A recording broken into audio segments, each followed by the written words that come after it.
নেহা কাক্কার। নেহা কাক্কারের জন্ম হয়েছিল উত্তরাখণ্ডের ঋষিকেশে। 3 ভাই বোন, এক দিদি ও এক ভাই আছে। বর্তমানে অনেক গাড়ি বাড়ির মালিক তিনি। তবে এই সফলতা পাওয়া খুব সহজ ছিল না। তিনি দিল্লিতে একটি বস্তিতে বসবাস করতেন। বর্তমানে বলিউডে বেশিরভাগ হিট গানই নেহা কাক্কারের। ওনার জীবনে একটি সিনেমার মতো ইতিহাস আছে। নেহা কাক্কারের বড় বোনের নাম সোনু কাক্কার, তিনিও একজন প্লেব্যাক সিঙ্গার। আর ভাইয়ের নাম টনি কাক্কার।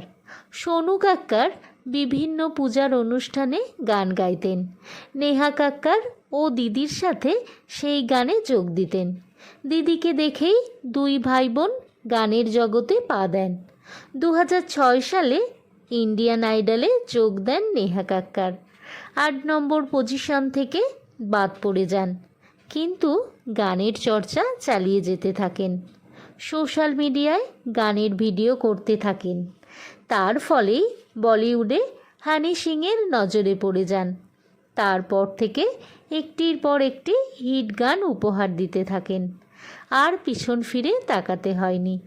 যে নেহা কাক্কার ইন্ডিয়ান আইডল থেকে বাদ পড়েছিলেন, তিনি আবার ইন্ডিয়ান আইডলের বিচারকের আসনে বসেন। ভিডিওটি ভালো লাগলে সাবস্ক্রাইব করে দেবেন। সবাই ভালো থাকবেন।